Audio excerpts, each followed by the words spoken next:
Un secret qu'on essayait de vous interroger, qu'on vous l'a proposé, et on n'est d'ailleurs pas les seuls. Vous avez fini par dire oui. Pourquoi ? Est-ce que vous avez un message ? Est-ce qu'il y a quelque chose qui vous tient à cœur en ce moment ? Non, je pense que, si vous voulez, on connaît beaucoup plus de choses maintenant que ce qu'on en connaissait il y a quelques semaines. Que donc la plupart des questions que vous posiez ou que les autres posaient étaient des questions de spéculation, d'opinion, et que je ne suis pas devin, je suis un praticien, et que moi, ce que j'aime, c'est accumuler les données réelles, tangibles, pour pouvoir travailler et voir comment les choses fonctionnent. Ça m'intéresse pas de deviner ce qui pourrait se passer, ça m'intéresse pas. Voilà. Et donc, je pense qu'il était nécessaire pour moi de tenir les gens au courant de ce qu'on fait, parce que quand même c'est ce pays qui paye pour ma recherche, qui paye pour ce que je fais. Et donc c'est normal qu'ils soient tenus au courant. Et donc maintenant je pense que on sait beaucoup plus de choses, on comprend beaucoup plus de choses, y compris un certain nombre de points qui paraissent moins polémiques. On est arrivé à une espèce de délire polémique qui est complètement surréaliste. Il y a quelques semaines, si vous voulez, on est un peu sorti de ça. Les uns et les autres reprennent un peu raison, donc on peut peut-être en parler de manière. Mais c'est peut-être aussi pour ça que vous avez envie de parler. Est-ce que vous n'en avez pas assez de ces polémiques ou... Non, franchement, je m'en fiche. Mais alors ça m'indiffère à un point qui est troublant. Vraiment ? Ah oui, complètement. Bon, on va y revenir, mais vous n'avez jamais eu de doute pendant toute cette longue période ? C'est pas la question. Il n'y a pas un médecin qui n'ait pas de doute. Il n'y a pas un chercheur qui n'ait pas de doute. Il n'y a pas un chercheur qui n'ait que des certitudes. C'est pas raisonnable. Bien sûr que tout le monde a des doutes. Tout le monde. Je suis sceptique. D'ailleurs, on me l'a beaucoup reproché. Je suis sceptique par nature parce que je suis un scientifique. Il n'y a pas de scientifique qui soit pas sceptique. Quand on cesse d'être sceptique, on a basculé dans la religion. On arrête d'être un scientifique. Un scientifique est toujours prêt à remettre les choses en doute. Mais vous avez suscité des passions presque comme si c'était une religion. À un moment, il y a des choses qui ont besoin de changer. Il faut qu'il y ait quelqu'un qui les incarne. C'est moi qui, j'ai pas fait exprès. Si c'est moi qui l'incarne, je l'incarne. Vous n'avez pas fait exprès, mais ça vous déplaît pas ? Ni ça me plaît, ni ça me déplaît. C'est pas. Chacun cherche l'estime où il veut. Moi, c'est pas là que je cherche l'estime. Je cherche l'estime de moi-même et je suis assez exigeant comme ça. Pas besoin des autres. Voilà. Il y a une chose sur laquelle j'aimerais qu'on commence, c'est quand même la chloroquine, parce que c'est aussi, vous êtes associé à Marseille et à la chloroquine. Cette semaine, Édouard Philippe a lancé son plan de déconfinement qui sera en fait extrêmement strict, assez peu déconfiné finalement. Ses mots exacts, c'est de dire on ne peut pas complètement déconfiner parce que, je le cite, trouver un traitement est aujourd'hui une hypothèse incertaine. Est-ce que le traitement existe, comme vous avez semblé le démontrer ici à Marseille ? Ou est-ce que, comme le dit Édouard Philippe, le traitement n'existe pas, ou c'est une hypothèse incertaine ? Écoutez, je sais pas, c'est trop jouer sur les mots. Ce que nous, on a fait depuis le départ, si vous voulez, les choses étaient assez simples initialement. Si vous voulez, ce virus, d'abord, avec les Chinois qui l'avaient. Donc les premiers tests qu'on avait sur ce virus, avec les Chinois qui les avaient. Les Chinois ont publié assez tôt, d'ailleurs, dans un très bon journal, en février, ont publié, écoutez, voilà, il y a 2 médicaments qu'on a testés qui marchent in vitro, c'est-à-dire dans les cultures cellulaires. La chloroquine d'un côté, et d'autre part le Remdesivir, qui est un médicament qui est un médicament de Gilead, qui n'est pas manufacturé, qui n'est pas un médicament disponible. Et donc leur conclusion était de dire, écoutez, on va commencer à traiter les gens à chloroquine parce que c'est disponible, c'est pas cher, et que finalement on peut traiter les gens avec ça. Et donc peut-être un mois après, les autorités chinoises, c'est-à-dire tout le groupe, y compris les représentants du gouvernement, y compris le médecin qui avait mené la lutte contre le SARS, fait une déclaration en disant, écoutez, on a nos essais sur une centaine de malades, la chloroquine donne des résultats cliniques, radiologiques satisfaisants, et dans le deuxième temps, on dit réduit la durée du portage viral, et donc on recommande la chloroquine. Et donc c'était très simple, tout ça était, de mon point de vue, assez simple. Donc d'ailleurs, c'est le moment où moi j'ai dit, écoutez, à mes étudiants d'ailleurs, que mon collaborateur filmait, écoutez, on arrive à la fin de partie, on a un médicament qui marche. D'ailleurs, ce qui est vrai, d'ailleurs, si vous regardez, c'est la question. Regardez, vous voyez, au moment où je dis ça, c'est là. Ouais, regarde en Chine, c'est fini, c'est la fin de partie.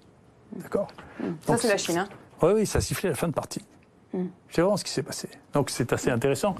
Et donc là-dedans, ça déclenche des réactions qui sont absolument inouïes. Le Monde dit que c'est une fake news. Même le ministère de la Santé, en 48 heures, a marqué fake news. Attendez, la chloroquine marche. Vous l'avez dit, c'est les Chinois, ça marche in vitro. Enfin, c'est simple. Et pourquoi cette réaction ? Si ça marche, tout le monde aurait intérêt à dire que ça marche. Mais là, il y a une cassure dans le monde, si vous voulez, en 3 parties. Il y a une cassure dans le monde, c'est-à-dire il y a le monde des pauvres, en particulier des moins riches du Sud, qui ont utilisé la chloroquine et puis ensuite l'hydroxychloroquine et l'azithromycine, comme on a fait nous, d'une manière massive, et qui ont d'ailleurs des taux de mortalité très bas. Il y a tout l'Extrême-Orient qui a fait ça. Tout l'Extrême-Orient, la Corée, la Chine.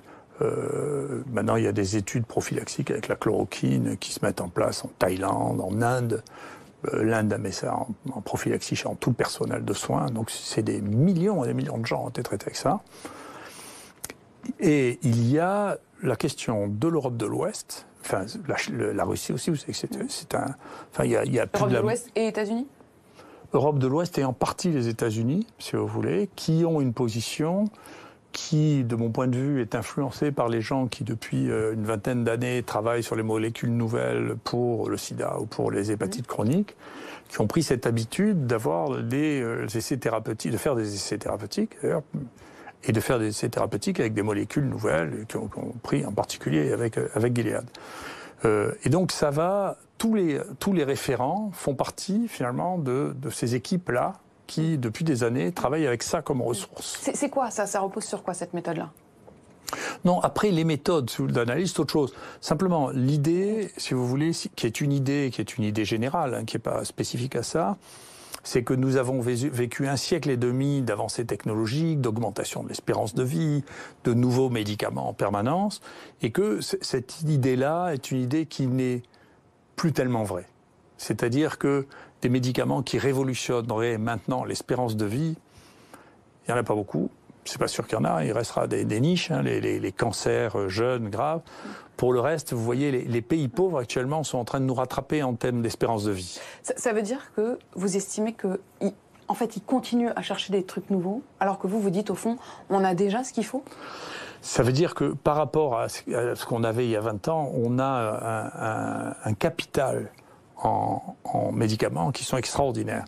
Et en plus, si vous voulez, c'est pour ça que tout ça manque beaucoup de science en réalité. Les gens qui se prétendent scientifiques ne sont pas des scientifiques du tout. Il suffit de regarder leur épreuve de tri, pour comprendre. Moi, je suis un vrai scientifique. Et puis, en plus, je suis un épistémologiste, c'est-à-dire que j'étudie l'histoire des sciences. Et je fais des cours d'épistémologie depuis 25 ans. Donc, ça veut dire que les modèles changent au fur et à mesure et toutes les données initiales que l'on a sont des idées que j'appelle tunnellaires, c'est-à-dire que vous ne testez qu'une seule hypothèse, et parce que vous n'avez testé qu'une seule hypothèse, vous ne pensez pas qu'il y ait d'autres hypothèses valides. Je vous donne un exemple. Par exemple, les antibiotiques sont, pour l'essentiel, des molécules qui sont faites par les microbes pour se battre entre eux. Et donc, on a testé ces molécules contre les bactéries, de temps en temps contre les champignons. Alors, c'est des champignons ou des bactéries qui sécrètent ça. Mais pendant des années, on ne les a jamais testés contre les virus. Donc, on ne savait pas que ça marchait contre les virus. Maintenant, on se rend compte qu'il y a un tas d'antibiotiques qui marchent contre les virus. En fait, on manque de créativité, quoi. Oui, et puis on a cette vision qui est une vision tunnellaire, et puis surtout ce modèle que nous avons développé, le modèle technologique, est aussi un modèle économique. C'est-à-dire, qu'est-ce qu'on fait des médicaments qui ont été découverts depuis plus de 20 ans et qui rapportent plus d'argent ? Les génériques, qu'est-ce qu'on en fait ? Personne ne va payer pour faire ces études, ça ne va pas rapporter d'argent. Celui qui va développer l'étude ne va pas gagner d'argent avec parce que tout le monde pourra en produire en Inde ou en Chine et que ça coûtera rien du tout. Et que donc tout notre modèle scientifique et économique est basé sur un modèle qui est le développement de nouvelles molécules qui, dans un certain nombre de cas, est complètement obsolète. Ça veut dire que c'est une histoire financière quand même. Financière et culturelle. Financière aussi et culturelle. Ouais. Financière et culturelle. L'idée qu'on va répondre à chaque fois avec une molécule extrêmement chère et qui va permettre de créer des congrès, d'inviter des dizaines de milliers de personnes, c'est un modèle qui est en partie un modèle en train de mourir. On va revenir sur ces différences aussi culturelles, mais si on revient sur l'histoire de la chloroquine, est-ce que vous pouvez nous dire vraiment, après justement 2 mois désormais où vous la prescrivez ici à Marseille, est-ce que vous pouvez nous dire que votre traitement, chloroquine et antibiotiques, ont sauvé des vies qui sans cela n'auraient pas été sauvées? Si vous voulez, tout est toujours très difficile à prouver. Ce qu'on peut dire, c'est que nous, on a comparé notre étude à toutes les études publiées. d'accord. Alors on fait des appariements entre les cas, comme nous on a beaucoup de cas, parce qu'on a 3000 personnes qui ont été traitées avec ça, on peut les apparier à toutes les séries publiées. Donc il y a une série qui a été publiée, par exemple, parce qu'on ne parle plus du lopinavir, mais enfin c'était une des branches au départ, dont les gens pensaient que ça allait... Eux ont publié une étude contre le placebo. On a comparé leur étude. Dans le placebo, ils ont 25 morts. Nous, quand on ajuste, on en a 8 en face sur 100. Donc vous avez 8% et 25% de morts sur des patients qui sont ajustés sur la sévérité, l'âge et le sexe, qui sont les choses. On dit, mais vous avez des gens jeunes, etc. Bien sûr. Mais on peut sélectionner une partie qui est identique à la partie publiée. La différence, on a 3 fois moins de morts. Je ne sais pas ce que c'est qu'une différence significative. C'est pas marginal. Après, Remdesivir, on a essayé de le comparer, mais enfin, c'est une étude qui, en soi, est une étude tellement fantasque. Donc, grâce à votre traitement, vous avez 3 fois moins de morts. C'est ça ce que vous dites. Votre traitement a permis qu'il y ait 3 fois moins de morts. Et puis, des gens qui, sans votre traitement, seraient morts. Oui, et puis encore une fois, vous savez, je crois qu'il ne faut pas confondre. Oui. Il y a une chose, je vous assure, il ne faut pas confondre ce qu'on dit à la télévision, nous maintenant, ce qu'on dit dans les journaux, ce que disent les gouvernements et ce que font les médecins. Parce que ce n'est pas pareil. Parce que je peux vous dire que les seuls traitements qui sont prescrits aux États-Unis... Ce qui est bien, c'est que là, vous êtes à la télévision. Oui. Donc ça vous permet aussi de pouvoir à un moment dire... Oui, mais honnêtement, je ne veux pas vous faire de peine, je n'ai pas besoin de vous pour dire ce que j'ai à dire. Non, mais on est là. Si vous voulez, c'est que les seuls traitements qui sont utilisés aux États-Unis, c'est l'hydroxychloroquine et l'azithromycine. C'est les seuls médicaments qu'utilisent les médecins. Il y a un institut de sondage qui sonde tous les médecins du monde. Dans 57% des cas, ils utilisent l'azithromycine et la chloroquine, que vous le recommandiez ou pas. Mais alors, en France, mais attendez, en France, on prescrit pareil. Moi, j'ai les données de la CNAM, c'est-à-dire des médicaments qui sont vendus. On a vendu à partir du moment où c'est fait, ça a été vendu un nombre de traitements absolument considérable en ville. Et encore plus à Paris qu'à Marseille. Donc... Ce que vous nous dites, c'est qu'en fait, les dirigeants, et notamment l'autorité du médicament, ont dit attention, ils ont pris leur distance avec ce traitement, mais que dans les faits, les médecins vous suivent. Les médecins, ils ont toujours soigné les malades. Vous ne pouvez pas dire aux médecins de ne pas soigner les malades. Enfin, c'est contraire au principe même de la médecine. Les médecines du temps d'Hippocrate ou du temps de Galien, et déjà, ils donnaient quelque chose aux gens qui étaient malades. Quand vous êtes malade, vous allez voir un médecin, vous n'allez pas repartir en disant on peut rien faire pour vous, attendez chez vous de voir si vous êtes insuffisant respiratoire. Enfin, c'est pas un acte médical. Le médecin, il doit soigner le malade. C'est son truc. Donc tous les médecins, quand on leur dit écoutez, il y a quelque chose qui donne des résultats et qui ne présente pas de risque, puisque c'est des médicaments les plus banals du monde. Vous êtes sûr de ça ? Non mais écoutez, vous rigolez. La chloroquine, l'hydroxychloroquine, c'est les médicaments les plus prescrits au monde après l'aspirine. Il s'est vendu en 2019 36 millions de comprimés de plaquenil sans que personne n'y trouve rien à dire. Et là, on fait une communication tous les jours en disant que c'est un poison mortel. Mais c'est qui on ? Je ne sais pas, il faut demander au directeur de l'ANSM comment il en est arrivé là. Pourquoi il n'a pas dit c'est une fake news? Il aurait dû dire c'est une fake news, c'est pas possible. C'est qu'il ne connaît pas un médecin praticien. Parce qu'il n'y a pas un médecin praticien qui pense ça. Pourquoi les médecins ne passent? Parce qu'il n'y en a pas un qui le croit. Tous les médecins ont déjà prescrit du plaquenil dans leur vie. Tous les médecins connaissent des gens qui ont des maladies inflammatoires, polyarthrite rhumatoïde ou un lupus, qui sont traités par ça. Il y a donc ils ne suivent pas l'autorité. Mais on ne peut pas la suivre. Quand on vous dit qu'un truc est un poison mortel qui tue et que vous avez une série là qui est online, hein, dans laquelle les gens ont étudié 900 000 personnes traitées par hydroxychloroquine. Aux mêmes doses que celles que vous avez Aux mêmes doses. Et bien sûr, c'est des doses que moi j'utilise depuis des années. C'est les doses qu'on utilise pour les lupus, pour les arthrites rhumatoïdes.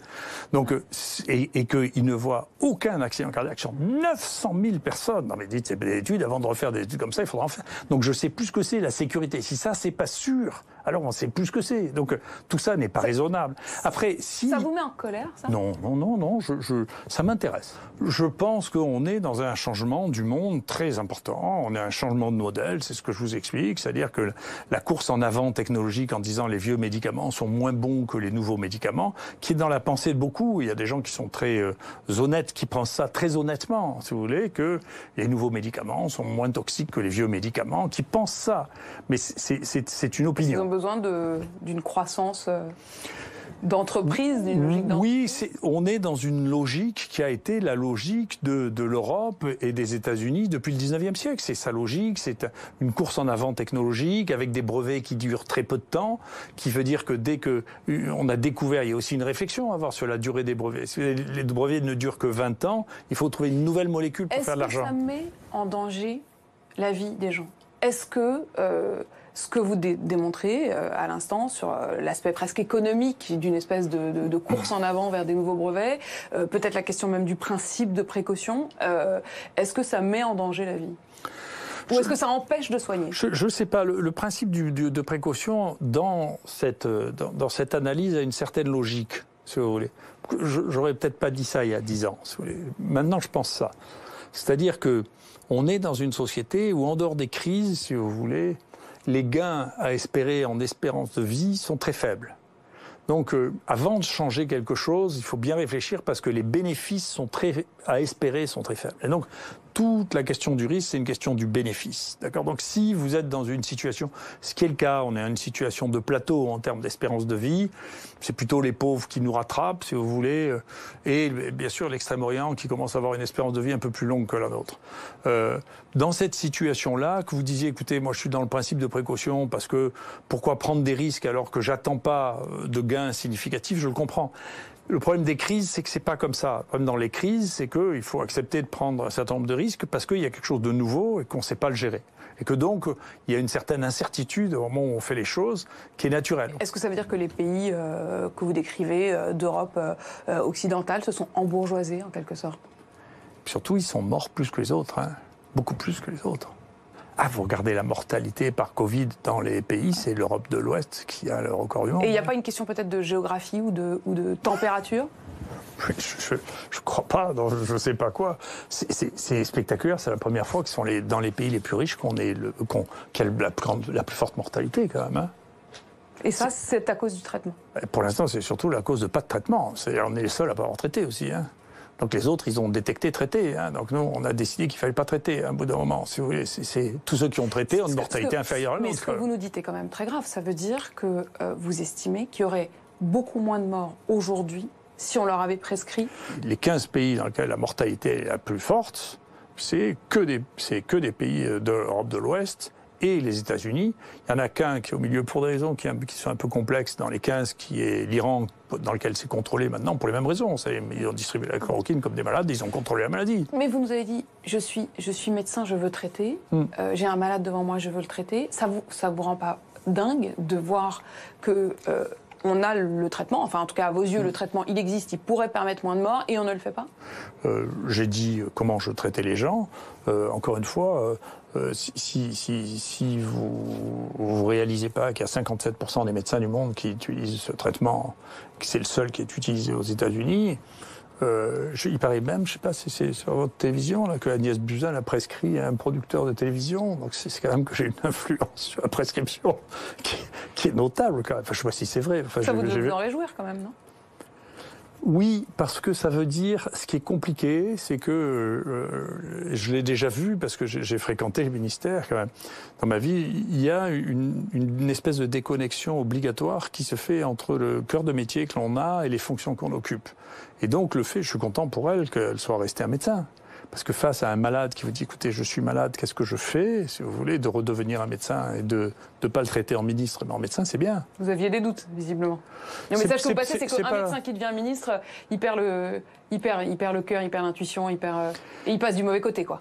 Oui, et puis, si vous voulez, moi, j'ai vu ça, l'environnement des ministres qui sont là est terriblement influent. C'est terriblement influent. Et donc, quand vous répète les choses du jour au lendemain, vous savez bien comment ça part. On leur passe des notes, ils lisent des notes qu'on leur a préparées, ils n'ont plus le temps de travailler par eux-mêmes. Donc, c'est les gens qui sont autour. Donc, le ministre, c'est le porte-parole de gens qui sont autour de lui, entre ses directeurs et puis son cabinet. Et donc, si vous voulez... Olivier Véran, il est médecin aussi. Est-ce qu'il l'est encore, à vos yeux? Je sais pas. Encore une fois, lui, je pense qu'il est... Je vois pas difficilement comment il pourrait être une exception totale, si vous voulez. Il est prisonnier de ça, pour vous? Oui, ceux qui arrivent à échapper, mon point de vue, c'est les vrais politiques. Les vrais politiques sont plus robustes. C'est quoi des vrais politiques et des faux politiques? C'est les gens qui ont fait la politique pendant 20 ans. Si vous voulez, ils se font moins moins promené que... Vous trouvez que l'ancien monde a du bon? L'expérience. Moi, je suis un vrai écologiste. C'est-à-dire que je pense que les écosystèmes sont complexes et qu'il faut de tout. Donc, il faut des jeunes, il faut des vieux. On peut pas dire qu'on va tuer tous les vieux. Enfin, je suis contre, de plus en plus, d'ailleurs. Mais vous pouvez pas dire, attendez, tous ces jeunes ne comprennent rien. Vous dites aux médecins, n'écoutez pas forcément les décisions qui sont prises dans les bureaux et continuez à prescrire. Non, je peux pas dire ça parce que je tomberai sous le coup de la loi. Je n'ai pas le droit de dire ça. D'accord, mais vous le pensez, mais vous le direz pas. Non. Moi, ce que je peux dire ce que je fais, j'ai bien le droit de le dire. J'ai le droit de m'exprimer scientifiquement parce que ça, on est protégé depuis le Moyen-Âge, les universitaires, dans une liberté de parole qui est protégée, qui est inscrite dans la Constitution. Personne ne peut toucher ça. C'est inscrit dans la Constitution, la liberté de parole des universitaires. Et donc, bien entendu, comme universitaire, je peux dire un peu ce que je veux, y compris sur des bêtises. Il y a beaucoup de gens qui en disent des bêtises. Hein. Vous avez le sentiment d'en avoir dit beaucoup, des bêtises ? Non. Parfois, j'ai analysé les choses trop rapidement, comme tout le monde. Hein, mais avoir dit au début que peut-être ça ne serait pas très important comme épidémie, non, avoir dit que ça ne tuerait pas tant que ça. Vous savez, il y a une chose que j'ai toujours dit, toujours, c'est je ne prédis jamais rien. C'est ma nature. Vous avez quand même dit que ça serait peut-être une grippette. J'ai jamais employé le mot grippette, y compris quand les gens ont voulu me le faire utiliser, je leur ai fait barrer parce que c'est pas un mot que j'emploie. Donc c'est pas quelque chose qui existe. Et une maladie nouvelle ne peut pas être une forme atténuée d'une maladie connue. Ça n'a Mais pas de vous n'avez sens. pas le sentiment d'avoir pensé que ce serait moins important que ça ne l'est devenu ? Vous savez, je vous suggère de vous méfier. C'est seulement quand on aura les comptes qu'on saura. Et les comptes, on les verra bien. Donc je les connais pas, les comptes. Votre intuition à ce stade ? Je ne fais pas part de mes intuitions. Mes intuitions sont pour moi, c'est ce qui me dirige. Une hypothèse alors ? Non, on verra bien, on verra bien. Mais quand on vous écoute, on a le sentiment que vous êtes assez serein. Oui, vous êtes assez serein. Oui, c'est ma nature. Est-ce qu'on en a trop fait sur ce coronavirus ? Est-ce qu'on a excessivement surjoué la gravité ? En tout cas, pour les chiffres qu'on a, sûrement, quand vous voyez honnêtement qu'en Chine, je sais pas, à la fin, comme ils ont eu 5000 morts, si vous voulez, sur la population chinoise dans l'année. Vous les croyez ? Ah oui, mais enfin, vous n'avez pas honte de vous poser ça comme question? Non, mais c'est une question qui s'est posée, y compris au sommet de l'État. On a entendu Emmanuel Macron qui s'est demandé, qui a dit qu'on ne savait pas forcément tout. Non, mais on ne sait pas tout. Moi, je ne crois pas qu'ils mentent plus que les Français. Hein. Je pense Parce que les Français, ils mentent ? Tout le monde ment, mais plus ou moins. Tout le monde ment. Enfin, donc moi, je ne sais pas si les politiques chinois mentent plus que les autres. J'en sais rien du tout. Je n'ai pas de raison de le croire. Si vous voulez, moi, j'ai été impressionné quand je suis allé en 2005 en Chine. Moi, j'ai été impressionné par l'organisation et la stratégie chinoise. L'IHU, ça m'a relancé pour la construction de l'IHU que j'avais proposé au ministre en 2003. Ça m'a relancé parce que j'ai eu le sentiment d'être sous-développé à côté de la Chine. Et l'IHU, ça représente à peu près 10% de l'hôpital de Shanghai, et moins bien équipé que c'était en 2005. D'accord ? Donc on a beaucoup de retard sur ce qui est en train de passer en Extrême-Orient. Et qu'est-ce que vous avez pensé de ces théories qui ont été développées il y a quelques semaines, que le virus il aurait pu être créé dans un laboratoire chinois ou qu'il se serait échappé d'un laboratoire chinois? C'est plausible? Écoutez, moi, à mon stage, je ne crois pas. Enfin, après, encore une fois, je vous dis, je suis un renégat. Si on me prouve que c'est vrai, mon Dieu, je changerai d'avis, ce ne sera pas la première fois. Mais franchement, ça me paraît très, très invraisemblable. Pourquoi vous êtes un renégat? Parce que, si vous voulez, on ne peut pas faire de science sans se rendre compte que les choses et les hypothèses, y compris des choses qu'on a enseignées, sont fausses. On se rend compte que c'est pas vrai 10 ans plus tôt, qu'on disait des bêtises, qu'il y avait toute une partie du monde qu'on connaissait pas, sur lequel on avait fait des déductions, et qui n'étaient pas vraies. Voilà, c'est la nature. Et donc, moi, j'ai enseigné des choses dont maintenant je sais pertinemment qu'elles sont fausses. Moi, je commence mes cours en maladie infectieuse en disant, écoutez, ce que je vous dis est pas vrai. Je sais déjà que c'est pas vrai, et de toute manière, le temps dira que c'est pas vrai, mais il faut bien que je simplifie les choses pour pouvoir commencer. Après, une fois que vous aurez appris les choses simples, vous apprendrez que c'est pas vrai. Mais il faut commencer par des choses simples. Sauf que, professeur Raoult, il y a beaucoup de gens qui ont cru en vous, sur certains points, notamment sur le fait de pouvoir sauver des vies. Est-ce que vous n'avez pas le sentiment, parfois, de leur avoir un peu vendu du rêve? Non, pas du tout. Je ne vois pas pourquoi. Écoutez, nous, on a des mortalités plus basses du monde. Je veux que je dise. Quand même, ne doit pas tuer les gens. Vous connaissez des endroits où on a une mortalité de 0,3 ou 0,5%, mais ça n'existe pas, il n'y a que nous. Et la pandémie, pour vous, elle est finie? Ou en tout cas, le pire est derrière nous? Je sais pas. La plupart, nous, on surveille ça de très près. On est les seuls à surveiller ça depuis le début. Hein. C'est le nombre de cas, simplement. Hein. Donc, ça, c'est la courbe des cas, ça, c'est la courbe des tests. De tous ceux que vous avez testés De tous ceux qu'on a hein. testés. On a fait 100 000 tests ici, quand même. Hein. Donc, on a des vraies données, si vous voulez. Et donc, ça a culminé où on était à 4000 tests par jour, vous voyez. Ça a culminé aussi là où on avait presque 400 personnes par jour. Donc ça continue à diminuer, c'est une pente, et c'est pareil, la proportion diminue. Et c'est vrai que la courbe en cloche, comme ça, c'est une courbe habituelle. C'est comme ça que se passent beaucoup d'épidémies. Elles montent, pour des raisons qu'on comprend mal, elles deviennent de plus en plus contagieuses, de plus en plus sévères, et puis elle diminue, ça n'a rien à voir avec le pourcentage d'immunité de la population. On ne sait pas pourquoi ça se passe. C'est une chose qui est inconnue. Enfin, on ne le sait pas. Donc on est en bas de la cloche pour vous? Là, on est en bas. On voit bien qu'on est en bas de la cloche. Nous, on vous voit là. Et puis, encore une fois, il y a un site là que j'avais mentionné qui montre ça pays par pays. Vous voyez, c'est ce qui s'est passé. Et dans combien de temps ce sera derrière nous? Je ne fais pas de paris comme ça. Vous avez demandé de faire des prédictions. Je vais vous dire 10 fois que je ne fais pas de prédictions. Donc ça va finir par devenir lassant. Mais en tout cas, les épidémies ont communément une forme de cloche, de répartition en cloche comme ça, où il y a une accélération, un pic, et puis une diminution. C'est banal comme forme. Voilà, c'est une forme banale. Il arrive que cette forme ne soit pas respectée, mais c'est banal. Est-ce que pour vous qui étudiez les pandémies, vous avez le sentiment que ce coronavirus, il est assez banal? Oui, globalement, on verra. Pour l'instant, si on compare les données des infections virales respiratoires, pour l'instant, hein, après, encore une fois, on verra après, mais ça tuait plutôt moins qu'en 2017. Que les infections virales respiratoires dont tout le monde s'est foutu. On ne sait pas très bien pourquoi. Il y a eu beaucoup d'infections grippales, H3N2, et tout le monde s'en est fichu. Est-ce que c'est grâce au confinement que ça a moins tué? J'en sais rien. Vous savez encore la causalité. C'est très, c'est-à-dire la cause des modifications. J'en sais rien du tout. Les interventions humaines peuvent changer la hauteur du pic, si vous voulez. Mais la dynamique de l'épidémie, c'est une dynamique de l'épidémie qui est juste la dynamique des épidémies. C'est comme ça. Ça veut dire que du point de vue sanitaire, scientifique, pour vous, confinement ou pas confinement, ça n'aurait pas changé tant que ça? Vous me reposez la même question, mais je vous fais la même réponse. On ne peut pas évaluer les stratégies humaines de réponse. Je ne crois pas qu'elles changent la dimension de la courbe, mais elles peuvent changer le pic de la courbe. C'est-à-dire que le nombre total de cas ou le nombre de cas touchés peut être différent en fonction des mesures qu'on a prises, le nombre de gens qu'on a traités. Le fait de traiter les gens, si vous baissez la période pendant laquelle on porte le virus, vous diminuez le nombre de cas.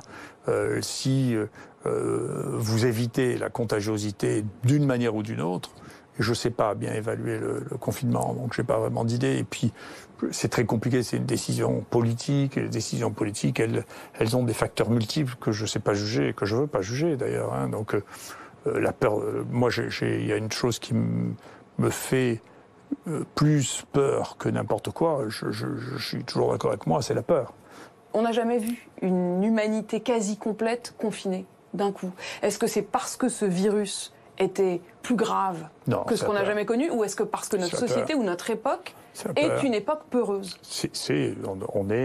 On a une population qui est vieille, qui est inquiète, qui n'a jamais vécu d'événements qui n'a jamais vécu de grandes guerres avec des événements très dangereux, et que donc on a ce qu'on appelle une aversion au risque, on supporte plus le risque. Donc, on s'est affolé.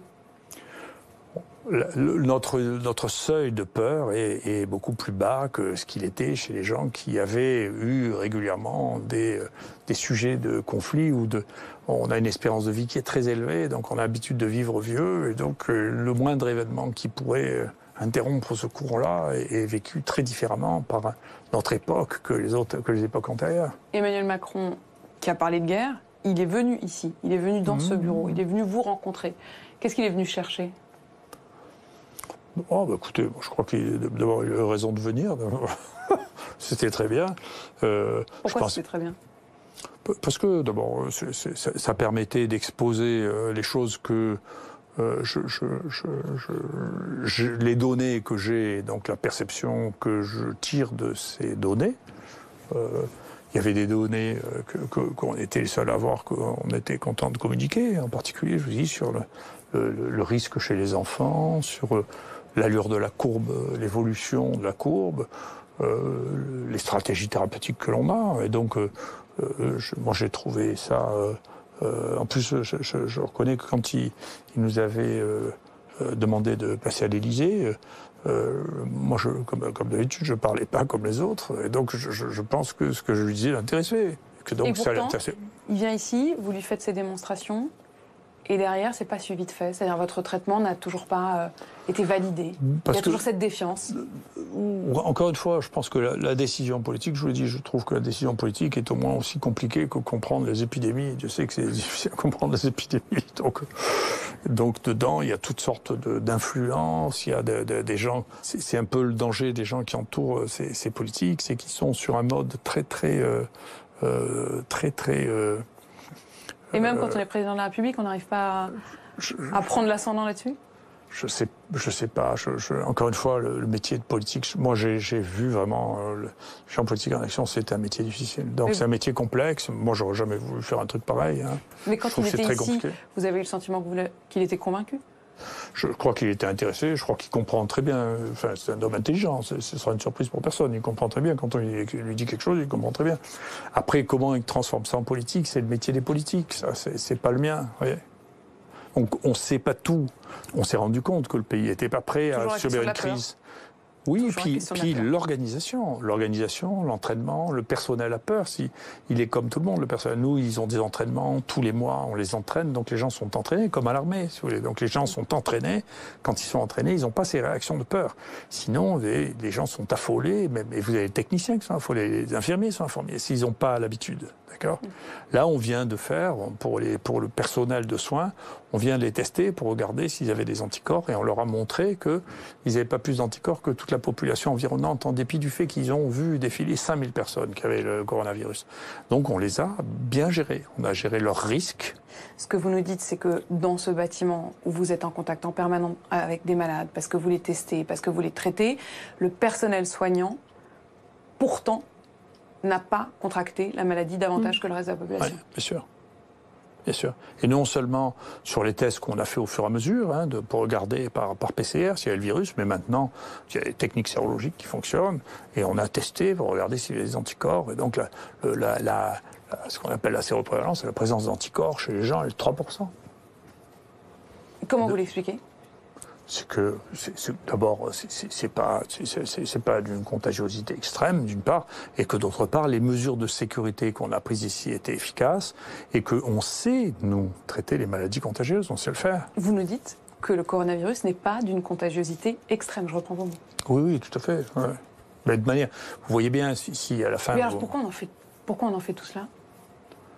Non, mais j'en sais rien, il faut demander aux sociologues. On est une société qui, avant, elle était au bord de la crise de nerfs, maintenant elle est en pleine crise de nerfs. Moi, j'ai passé mon temps à dire que la société est au bord de la crise de nerfs, maintenant elle est passée de l'autre côté du bord, elle est en pleine crise de nerfs. Vous voyez bien. On est plus en pleine crise de nerfs qu'en crise épidémique ? Non, mais honnêtement, si un jour on se met à réfléchir sur l'histoire de l'hydroxychloroquine, qui est quand même l'histoire la plus fantasque que j'ai entendue en médecine, de ma vie. D'accord ?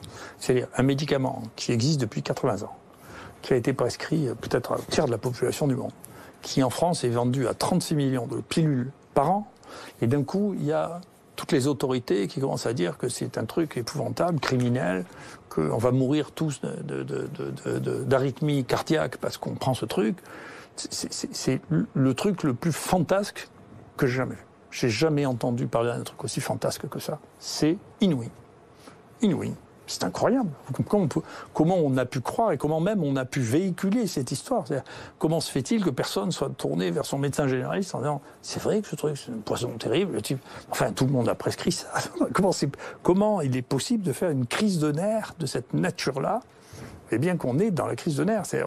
On peut plus. Moi, je l'ai vu chez un de mes amis qui était venu pour nous aider et qui a fait une bouffée délirante. De peur. De peur ? De peur. Mais comment vous l'expliquez que tout d'un coup on a dit stop ? Il faut lire la littérature, vous savez, il faut lire la littérature de la guerre. C'est comme ça que ça se passait. Dans la guerre, vous avez les gens qui regardaient, lisaient l'histoire, vous verrez les gens qui font les crises de nerfs de peur. Et ensuite, il y a les gens qui en deviennent fous de peur. Je voudrais comprendre, vous avez dit, en fait, le coronavirus n'est pas d'une contagiosité extrême. Je reprends votre mot. Est-ce que vous estimez que... Non, mais je vais vous donner une idée de la contagiosité. Les maladies les plus contagieuses que l'on ait connues, c'est, pour l'instant, c'est la rougeole et la variole. Voilà, ces maladies extrêmement contagieuses. Pareil, de manière essentiellement, en grande partie respiratoire et manuelle. On estime que ce qu'on appelle le R0, qui est une fantaisie mathématique, mais c'est pour donner un chiffre qui permette de comprendre, est quelque chose qui se trouve entre 12 et 20. C'est-à-dire que pour chaque cas que vous avez, en période épidémique en particulier, vous avez entre 12 et 20 personnes qui vont être contaminées secondairement. D'accord. Là, ce qu'on connaît pour ce virus, ça se situe entre 2 et 2,5. D'accord. Donc c'est pas la même du tout la même engeance. Donc d'ailleurs, vous voyez bien qu'à la fin, vous ferez le compte, il y aura moins de cas qu'il y a eu de grippe l'année dernière ou l'année d'avant. Donc si vous voulez, il y a deux choses qui comptent dans ces maladies. Un, leur contagiosité. Alors, elle est un peu en fonction des endroits. Elle est plus ou moins contagieuse, mais enfin, elle a une contagiosité qui n'est pas négligeable. Et une mortalité qui est... on verra bien quand on fera les comptes à la fin, c'est-à-dire quand on aura mesuré en particulier les anticorps pour savoir quelle est la proportion de la population qui a fait une maladie découverte. On verra bien, mais... Et puis, d'autre part, il y aura des mauvaises surprises aussi, parce que dans les gens qui ont été asymptomatiques, il y a des gens qui ont des lésions et qui auront peut-être en souffrir à l'avenir. Donc, l'histoire n'est pas finie, deuxièmement, la contagiosité n'est pas un truc on ne s'est pas retrouvé avec 70% de la population infectée. Enfin, il y a des maladies qui donnent ça, quand même. Et donc... eh bien, voilà, c'est une maladie dont la contagiosité n'est pas extrême et dont la mortalité, pour l'instant, n'est pas une mortalité extraordinaire. Il faut dire une chose, ça, moi, je veux le dire sans arrêt, c'est que on a fait des progrès là dans la réanimation à cette occasion-là qui sont absolument spectaculaires. C'est magnifique, c'est des faits. Mais vous parlez des anticorps. Il y a eu ce doute sur la pérennité et la résistance des anticorps. Non, mais enfin, il y a des gens qui ont des opinions sur tout et des doutes sur tout. Mais enfin, c'est une maladie infectieuse aiguë. Quand vous êtes guéri, vous êtes humain. Et quand vous êtes humain, vous avez des anticorps. Voilà, ça veut dire que quand on a eu le coronavirus, on ne l'a plus? Oui, jusqu'à preuve du contraire, oui. Pour vous, c'est bon, on est débarrassé si on l'a eu? On est débarrassé. Il y aura peut-être... Ce qui est une autre question sont les séquelles, en particulier la fibrose pulmonaire. Ça, c'est une autre paire de manches. Là, on va mettre un plan là-dessus pour regarder ça, de manière à ne pas passer à côté. Hein, parce qu'il y en a... et que donc, on a un coup d'avance sur les autres, si j'ose dire, comme souvent, parce qu'on avait fait des scanners à beaucoup de gens, et il faudra probablement reprendre ça pour voir ceux qui, grâce à nos amis radiologues, le professeur Jacquet, Gobert et leur équipe, qui ont été des gens merveilleux dans cette équipe-là, parce que ce qu'on leur a demandé de faire, ça dépasse l'entendement. Donc il y a le moment où vous imaginez, quand on est 388 personnes à la journée, ce qu'il fallait faire, c'est faramineux. On voit des lésions chez les gens qui n'avaient pas de symptômes, et donc on ne sait pas comment ça va évoluer. On n'en sait rien. Voilà. Et là-dessus, vous avez une crainte? Et là-dessus, j'ai une attention, au moins. C'est pas mon mode d'être craintif, mais je suis attentif. C'est-à-dire, il y a quelque chose, il faut voir ce qui se passe. Voilà. Ça, c'est important. Voilà. Est-ce qu'il peut y avoir un vaccin? Est-ce qu'il va y avoir un vaccin? Et quand?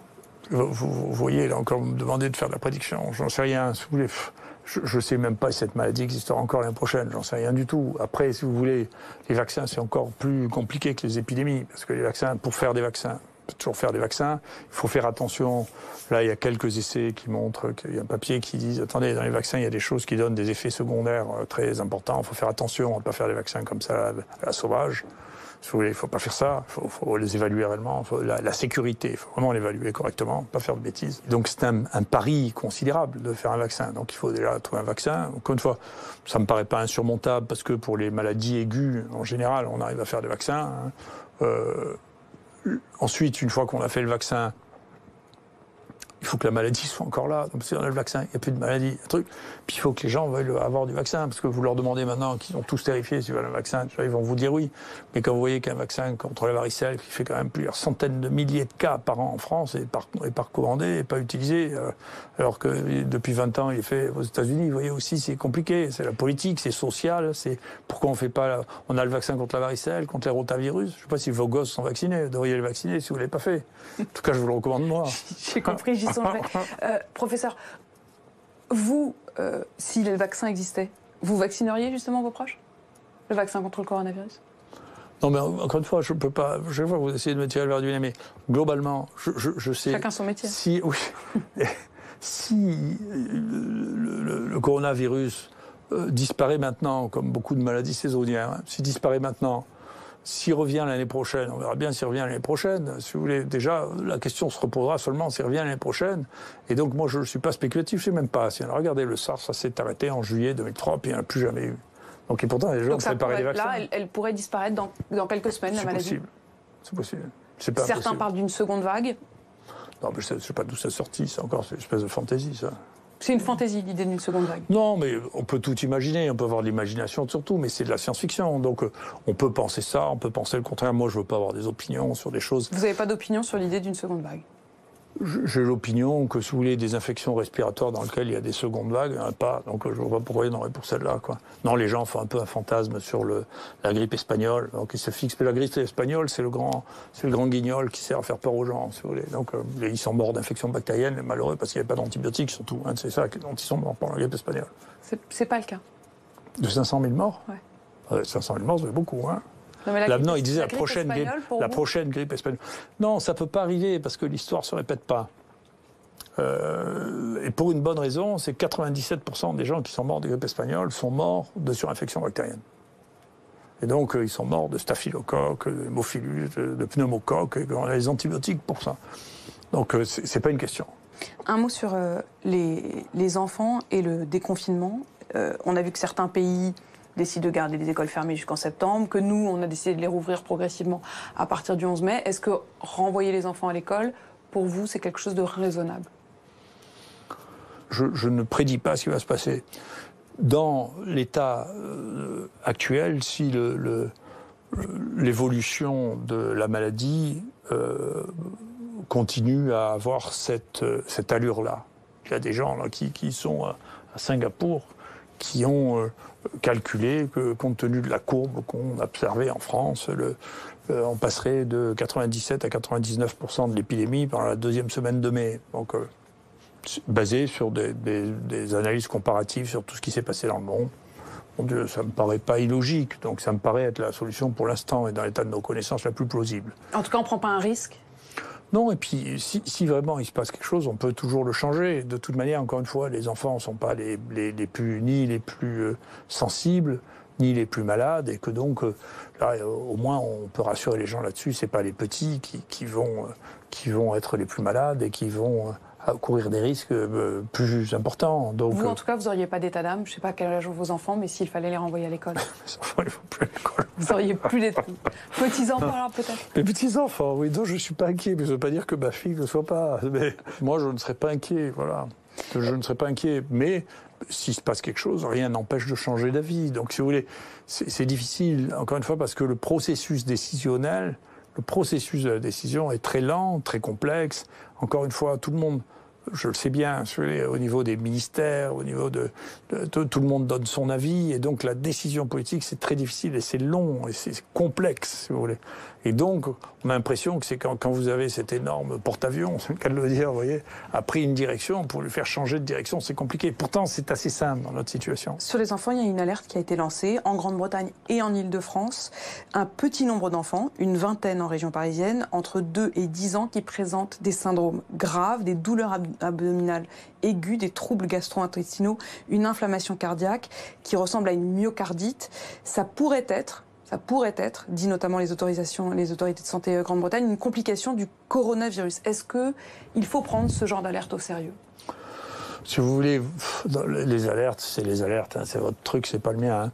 Hein. Globalement, les myocardites, qui sont des inflammations du cœur, sont des complications qu'on observe dans les maladies virales en général. Elles sont plus fréquentes dans ce qu'ont rapporté les Chinois que ce que nous avons vu, nous. On a vu très très peu de myocardites. C'est une des causes de complications des infections virales respiratoires. Mais chez les petits-enfants?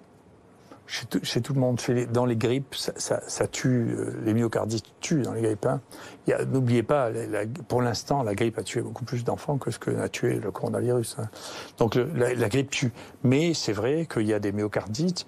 Et d'ailleurs, c'est une des raisons pour lesquelles nous on est très attentifs aux myocardites, parce que s'il y a une myocardite qui meurt, si par malheur on lui a donné de l'hydroxychloroquine avant, on va dire que c'est l'hydroxychloroquine. Donc on est très attentif à ce qu'on ne foute pas sur le dos de l'hydroxychloroquine le fait qu'il y avait des myocardites. Donc il y a des myocardites dans cette maladie, il faut les surveiller, il faut être attentif.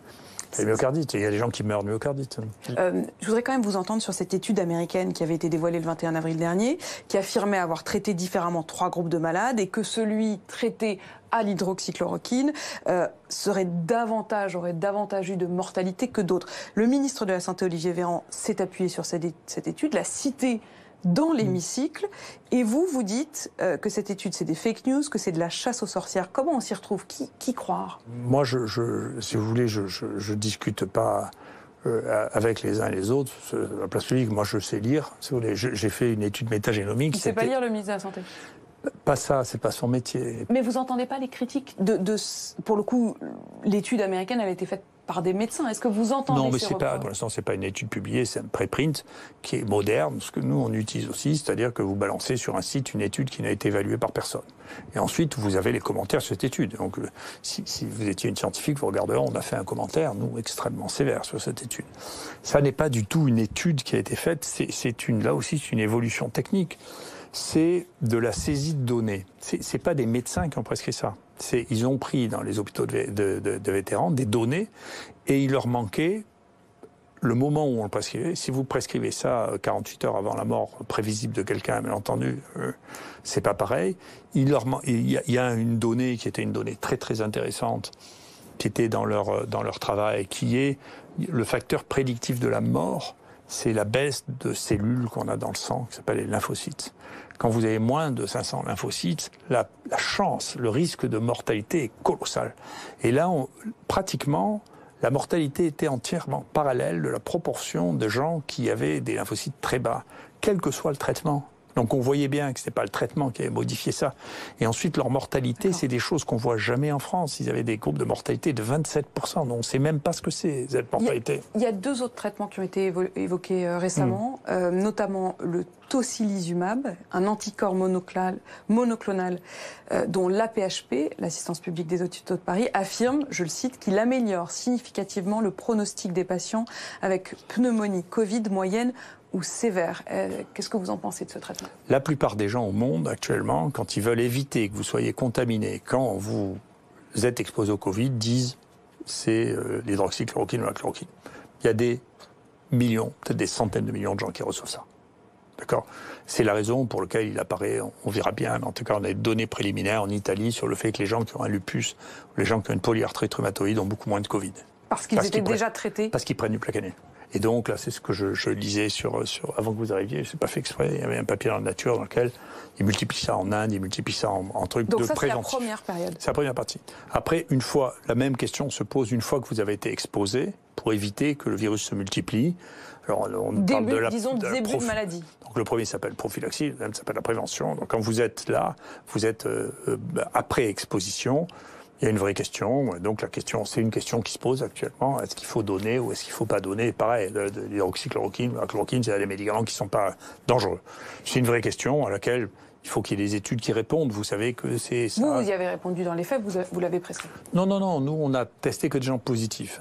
Donc ça c'est avant, c'est par la période d'incubation, entre le moment où vous êtes exposé et le moment où vous êtes malade, que vous soyez symptomatique ou pas. Après, la question, c'est quand vous êtes porteur du virus et qu'on détecte le virus, à ce moment-là, au début, la seule question, c'est le virus. Donc, il faut donner quelque chose qui marche contre le virus. Et quelque chose qui marche contre le virus et qui ne soit pas dangereux, qui soit anodin. Je pense que c'est la raison pour laquelle tout le monde s'est excité contre l'hydroxychloroquine, parce que c'était les choses qu'on pouvait donner, c'est l'hydroxychloroquine et l'azithromycine, qui sont des traitements tellement banals qu'on peut donner ça, on connaît leur activité. Ça, c'est le début, c'est-à-dire vous faites une forme qui n'est pas très grave et qui est modérée. Alors, vous en êtes là. Et là, il y a du virus, on le mesure, il peut y avoir des quantités très très importantes. Et puis arrive, si vous n'êtes pas traité, il y a un certain nombre de gens qui vont guérir tout seuls, même si vous n'êtes pas traité. Et puis il y a des gens qui ne vont pas guérir tout seuls et qui vont faire des formes graves. En particulier, il y a une population qui est surreprésentée dans les formes graves, qui sont les hommes, âgés et qui ont des pathologies par ailleurs, l'hypertension, le diabète, etc. Ceux-là ont plus de risques de faire des formes graves. Et quand ils arrivent à cette forme de ce stade de forme grave. Et en particulier, ceux qui sont en réanimation, à la fin de la réanimation, ils n'ont pratiquement plus de virus. Et ce qu'ils ont, leur problème, c'est la réaction que nous avons, nous, contre le virus. La bataille contre le virus, c'est ce qui devient dangereux. Et à ce stade-là, les traitements sont des traitements qu'il faut mettre contre l'immunité. C'est là qu'intervient le tocilizumab. C'est là qu'il intervient, mais c'est là que l'hydroxychloroquine revient aussi parce que bien sûr c'est un modulateur de l'immunité, puisque jusqu'à présent on l'utilisait pour les gens qui ont des maladies immunologiques et inflammatoires. C'est le traitement des maladies immunologiques et inflammatoires. Donc c'est pour ça que l'hydroxychloroquine a un rôle au début et à la fin. Voyez. Et l'advoralimab, qui est également testé. Oui, c'est bien sûr. Vous dites pourquoi pas. Oui, et puis pour vous dire la vérité, les gens l'utilisent bien avant d'avoir eu le droit de l'utiliser comme le truc. Dans les réanimations, ils les ont utilisés, ils ont des résultats en disant écoutez, ça améliore les gens. Et donc il y a les anti-L1, les anti-L6 qui ont été utilisés, là aussi hors AMM, parce que les médecins des réanimations sont des médecins aussi. Et si on leur dit écoutez, vous n'avez pas encore l'autorisation de le faire, ils disent à la fin j'en ai marre, je veux pas qu'ils meurent. Vous avez parlé des polémiques, vous avez parlé des réactions inouïes. Pour reprendre votre mot, j'aimerais bien qu'on parle un peu de vous, Didier Raoult. Vous avez été décrit par certains comme un druide, comme un rocker, comme un gourou, comme un génie ou même comme un fou. Est-ce que vous vous reconnaissez dans l'une ou l'autre de ces expressions ? Non, pas du tout, puis je m'en fiche, honnêtement. Vous vous en fichez ? Vous avez joué un peu de ça, non ? Pas du tout. Non, mais vous croyez vraiment que je joue ? Enfin, vous n'êtes pas lucide. Hein. Votre look, on a beaucoup parlé de votre look de rocker. Ça n'a rien à voir ? C'est juste un hasard ? Non, mais écoutez, moi, d'abord, vous savez, je suis celui qui me voit le plus souvent avec ma femme. Donc, ce qui est bien, c'est que ma femme soit contente. D'ailleurs, c'est à cause d'elle que je porte la barbe, parce que je me rase pas l'été. Enfin, elle m'a dit, mais garde la barbe, ça te va très bien. Donc, les cheveux ? Plus, ça cache les rides, vous savez, la barbe. Je sais pas comme les femmes ont besoin de se faire tirer pour pas qu'on voit les rides du cou. Est-ce que les hommes, il suffit de leur porter la barbe. C'est votre lifting à vous, en fait, la barbe. C'est une espèce de lifting. Oui, il y a beaucoup de... Enfin, c'est quand même la barbe, c'est très à la mode. Je suis vous êtes pas à la trop mode, finalement, en fait. Oui, je fais pas exprès. Hein. Mais en tout cas, voilà, quant aux cheveux longs, écoutez, mon père portait déjà... Je était général, ça n'empêchait pas au même âge que moi, il a les cheveux longs. C'est comme ça. J'en vais chercher midi à 14h. Puis ce qu'on pense de moi, vous savez, je m'en fous. Moi, j'ai pas de problème avec... de vous, mais votre père ? Quoi, mon père ? Qu'est-ce qu'il penserait de vous ? Oh, écoutez, on serait d'accord. On serait d'accord. Il a pris beaucoup de risques, bien plus que moi. Mes ancêtres ont pris des risques colossaux pendant la guerre, des risques inouïs. Donc, même les gens qui ont le sentiment que je prenne des risques, je trouve que c'est un peu ridicule par rapport aux risques qu'ont eu ma famille. Au contraire, j'avais un peu honte de ne pas avoir pris de risques comme ça. Je trouve que c'est pas mal. Vous vous êtes rattrapé, là ? Oui, j'ai pas eu le sentiment. C'est plus les gens de l'extérieur qui ont l'impression que je mène une vie très risquée. Moi, je le sens pas comme ça. Voilà. Votre bague, on la voit pas là, vous êtes caché, mais... On a beaucoup parlé de votre bague tête de mort qu'on voit sur toutes les images de vous. Oui, mais écoutez, là aussi, vous savez, la tête de mort, c'est le symbole de la vanité de la vie, le fait qu'on n'est que des hommes et qu'on meurt à la fin. Voilà, c'est la lucidité, c'est le principe de la lucidité, la tête de mort. Mais vous accepteriez les honneurs ? La Légion d'honneur, par exemple ? Ah oui, bien sûr. Bien sûr, je l'ai. D'ailleurs, je suis la 4e génération d'officiers de la Légion d'honneur. Je suis très fier. Ça, c'est une fierté, quand même. Oui, ben je m'inscris dans mon pays. De temps en temps, il est étrange, mais j'adore mon pays. Je suis très content d'être ici. Je connais ces bizarreries, j'ai pas de problème avec mon pays. Si j'avais dû émigrer, j'aurais émigré depuis bien longtemps. Il y avait un autre honneur, le comité scientifique. Vous y avez été nommé, vous l'avez quitté, pourquoi ? Écoutez, c'était pas mon écosystème, je peux pas vous dire plus, mais pas du tout, voilà. Donc j'étais pas à l'aise avec les gens qui étaient là. Oui, mais après c'est un peu facile de dire qu'on est seul contre tous, si on va pas avec les autres. Mais je suis pas du tout seul contre tous, mais vous rêvez, c'est un truc, là, vous me prenez pour Robin des Bois, mais vous rêvez, enfin je suis pas seul contre tous. Encore une fois, vous voulez qu'il y ait plus que ça, il y a plus de la moitié des médecins qui sont... si vous demandez à la population s'ils sont contre moi, vous rêvez, enfin je pense que vous n'êtes pas lucide. Donc je ne parle moi, pas de la population là, mais simplement ce que vous disiez par rapport aux autorités. Non, mais vis-à-vis des autorités, moi, j'ai pas de problème non plus. Enfin, je vous dis honnêtement, le président de la République, je me trouve pas seul contre nous. Le président de la République est venu ici voir ce qu'on faisait. Je pense qu'il a été convaincu au moins que l'Institut hospitalo-universitaire était une grande réussite pour le pays et que c'était bien. Il m'a écrit un très gentil mot pour me dire qu'il avait été très heureux et qu'il souhaitait qu'on garde le contact et qu'on discute de ça. Vous n'avez pas des regrets, peut-être d'avoir été pris pour un autre ou de vous être adressé directement aux Français, les avoir fait peut-être un peu trop rêvé, penser que c'était pas grave tout ça? Non, mais je comprends pas ce que vous dites. Je comprends pas. Moi, j'ai passé mon temps à dire ce que moi je suis pas comme vous. Moi, je rapporte les données que j'ai moi, que je transmets. Je pense la même chose. Je dis la même chose depuis le départ, c'est-à-dire que les maladies infectieuses, vous savez, il faut les diagnostiquer, les isoler quand ils sont contagieux, les traiter. Je pense ça, je le pensais. Alors ça, j'ai pas changé d'avis depuis bien longtemps. Je pense ça. Et quant au reste, si vous voulez, moi, je rentre pas dans l'espèce de folie terrifiante. Je pense qu'il faut pas le faire. Peut-être que la meilleure manière de pouvoir transformer cette façon de prendre des décisions, ce serait de devenir soi-même ministre? Non, mais c'est pas possible. On peut pas jouer au ministre. C'est pas possible. La politique, pour moi, c'est un métier maintenant. C'est encore une fois, moi j'ai vu les malheureux qui arrivent là, ils choisissent pas leur cabinet, ils choisissent pas leur directeur, ils ont un environnement qui est déjà entièrement constitué, leur degré de liberté, puis la capacité de décision dans nos vieux pays prudents est très difficile. Si vous voulez faire une loi, il faut passer au Parlement, puis au Sénat, parfois repasser au Parlement, puis le Conseil d'État. Et sur la suite et sur les inquiétudes des Français, vous, les semaines, les mois qui viennent, vous êtes pessimiste ou optimiste? En principe, la plupart des épidémies ont une forme en cloche, qu'on a l'air d'être à la fin de la cloche, ça ressemble à ça, et que donc pour la contagiosité de cette maladie, on a l'impression que les choses sont en train de se calmer comme on pouvait penser, c'était une des hypothèses vraisemblables, qu'elles se calmeraient au printemps, voilà, parce que ça arrive assez souvent quand même. Et la deuxième chose, c'est plus, effectivement, je suis plus attentif, moins aux histoires ponctuelles que vous racontez, que de savoir s'il va y avoir des séquelles de cette infection. Et ça, on le sait mal, on le sait pas, c'est une maladie nouvelle et qu'on ne connaît pas encore cet aspect-là. Est-ce qu'il y a un aspect que l'on ne connaît pas de séquelles après cet épisode immunitaire? Vous voyez, il y a une phase avant, puis il y a une phase virale, et puis il y a une phase virus et immunité, et puis il y a une phase immunité et plus virus. Qu'est-ce qu'il y a après ça? Ça, c'est une question qui, pour l'instant, n'est pas claire dans mon esprit. Merci beaucoup. On n'en est pas là. Merci Didier Raoult de nous avoir reçus dans votre bureau ici à Marseille. Très bien. Voilà donc pour cet entretien d'une heure que vous avez pu suivre sur BFM TV. On va revenir point par point sur ce qui a été dit avec nos invités. Bonsoir Philippe Douste-Blazy. Vous êtes ancien ministre de la Santé, membre du conseil d'administration de l'IHU Méditerranée Infection, dirigé donc piloté par le professeur Raoult. Bonsoir Olivier Bouchot, vous êtes chef du service des maladies infectieuses et tropicales à l'hôpital Avicenne de Bobigny. Margot de Frouville est toujours avec nous, chef du service santé de BFM TV. Et merci à Bruno Jeudi de nous rejoindre. Bonsoir. Quel personnage, on vient de voir pendant une heure. Et c'est vrai, on rappelait juste avant cette interview que c'est un personnage qui est rare dans les médias, en tout cas les médias traditionnels, parce qu'il a sa chaîne YouTube, qu'il alimente régulièrement, mais c'est vrai que pour le reste, il est assez rare. C'est la raison pour laquelle cette interview menée par Apolline de Malherbe est un événement. Quel personnage? Alors il dit, les polémiques, je m'en fiche. Vraiment, Philippe Douste-Blazy? Non, mais moi, j'ai envie de répondre à tout sauf à votre question. Enfin, ça ne m'intéresse pas, les polémiques. Ce qui m'intéresse, je suis médecin, moi. Et j'ai été ministre de la Santé. Donc, mais vous le connaissez bien. C'est pour ça aussi que, oui, mais que je vous pose cette question. Mais justement, pourquoi je le connais bien? Parce que je suis médecin et qu'il est médecin et qu'il a des résultats. Donc, 0,1